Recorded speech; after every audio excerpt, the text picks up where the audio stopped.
What if I told you one of Detroit's biggest rappers, known for making music about loyalty and loss, might have put a price on his auntie head?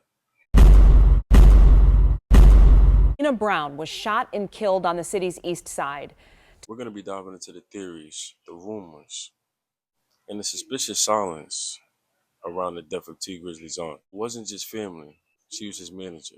Now, let's get to the truth behind the headlines and why people think Tee Grizzley might have traded blood for bankroll. Now, let's go on the backstory. In 2022, tragedy struck. Tee Grizzley's manager, who also happened to be his aunt, Jobina, was gunned down outside of a Detroit home. She wasn't just blood, she was the business, scheduling shows, handling his money, keeping his circle tighter than the TSA on the carry-on. And just like that, gone. No suspect, no motive. And T, silent, too silent. Here's what the internet did, but the FBI won't. Connect dots that shouldn't be connected.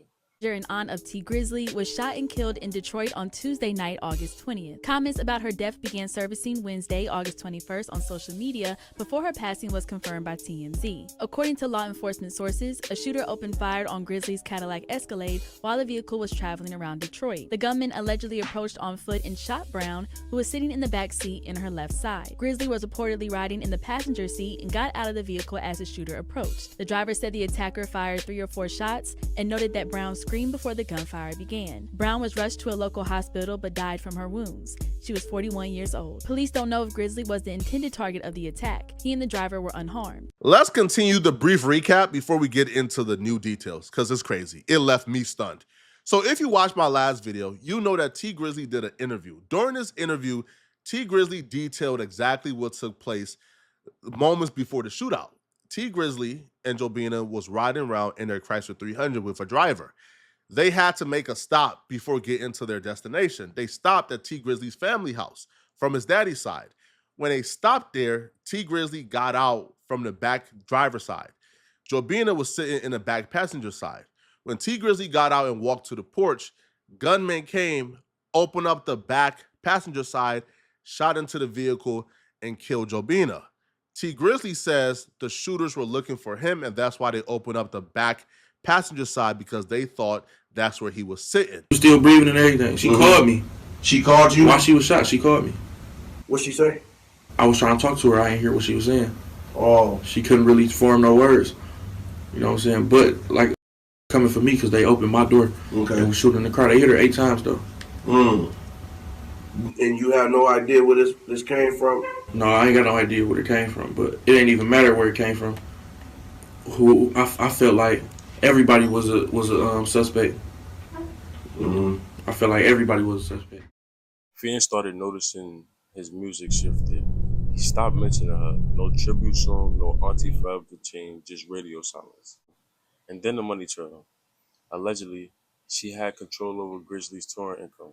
And rumor has it, she was about to cut him off for reckless spending. Like, imagine your aunt tells you, no more spending money on Lambos. And in your head, you like, right, but I got one last expense. People are saying she was the last one keeping him grounded. Now she's underground. The shooter was never caught. No forced entry, no robbery. Just a clean hit in the neighborhood that don't even got DoorDash on time.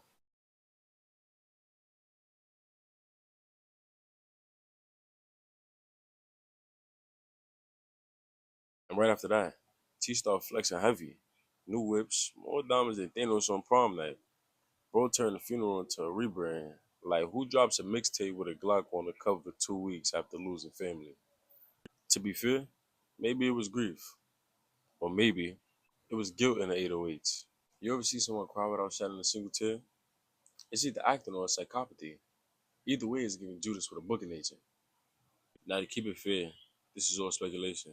T never faced charges, never mentioned once by police. These are just theories.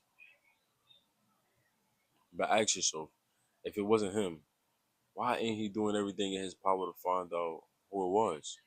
You would think he'd have a billboard up like, "Find Auntie's Killer," sponsored by Tee Grizzley's Gaming. And maybe he just traumatized.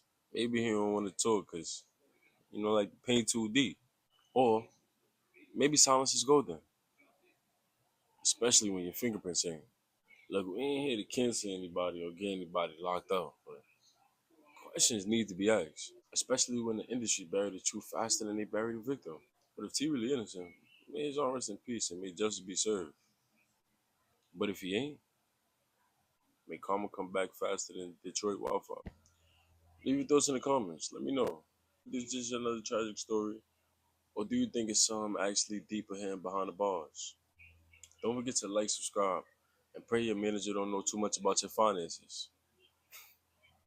This has been a breakdown. Stay up.